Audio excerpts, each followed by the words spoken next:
Hi guys, आप सभी कैसे हो। तो ये था मेरा डे 2 व्लॉग जहाँ पर हम लोग मनाली में जा रहे थे रोहतांग पास की तरफ। तो चारों तरफ बर्फ़ से ढके पहाड़ और बीच में हमारा सफ़र रोहतांग की तरफ। ओ माय गॉड, सच में it was just surreal surreal surreal weather. मतलब मैं आपको शायद लफ्ज़ों में बयान नहीं कर सकती हूँ। हमें लग रहा था हम लोग नेचर से कितने करीब है। और मैंने फ़र्स्ट टाइम ये चीज़ एक्सपीरियंस किया था बिकॉज मेरा ये फर्स्ट पहाड़ों वाला ट्रिप था। तो सच में you people must visit to experience it, to like live it. तो सच में हम लोगों ने ये बहुत ही जो वे था जाने का, I know it is very difficult, बहुत ज़िगज़ैग ज़िगज़ैग होके जाना पड़ता है और रास्ते में काफ़ी ट्रैफिक भी मिलती है। बट थिंग इज़ जो हमारे ड्राइवर भैया थे वो काफ़ी प्रो थे, तो उन्होंने हमें इतना क्यू में वेट नहीं करवाने दिया। तो फिर जैसे हमें रास्ते में ये बर्फ़ लग रही थी, हम लोग बहुत एक्साइटेड हो रहे थे।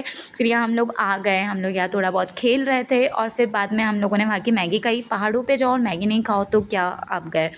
फिर मुझे यहाँ पर एक चीज़ ऐड करनी है कि यहाँ पर रोहतांग पास के लिए जाने के लिए रास्ते में स्पेशल कॉस्ट्यूम्स मिलते हैं। लाइक आपके जो ड्राइवर और होंगे दे विल इन्फॉर्म यू। तो दे चार्ज अराउंड 350 पर head, but you must where it, you must buy it. क्योंकि द थिंग इज़ नाउ वहाँ पे -डिग्री में टेम्परेचर होता है, तो शायद अपनी बॉडी उसको बेयर नहीं कर पाती है।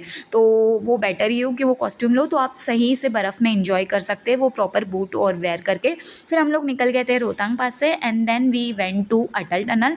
तो अटल टनल में there is no at such things to explore, but thing is वहाँ का व्यू बहुत सुंदर है। वही पहाड़ की वादियाँ, देन वही पानी, वो सब कुछ था। तो वही होता है ना यार, आप कहीं जाओ तो ये इम्पोर्टेंट नहीं है कि आपका मेन टारगेट पॉइंट क्या है, बट जो आप जिस रास्ते से जाते हो तो वो जो रास्ते की जगह है वही दिल जीत लेती है। एंड यहाँ here we literally felt it.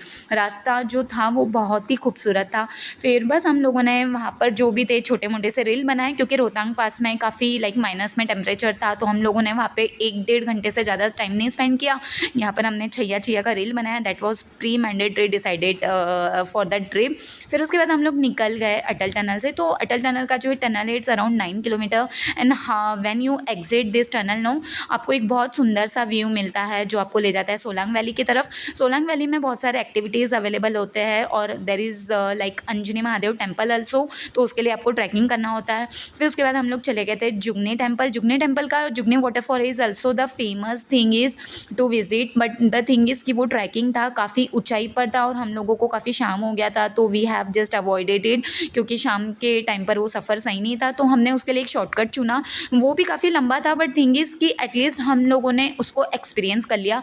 जुगनी temple था that is also very famous, उसका इंटीरियर भी बहुत सुंदर था। उसके बाहर जो वहाँ का लोकल मार्केट था वो भी बहुत अच्छा था, हमने बहुत सारी शॉपिंग की वहाँ से। और बस हम लोगों ने ऐसे ही करके अपना डे स्पेंड करके आ गए थे हमारे न्यू होटल में चेक इन के लिए। तो यही था मेरा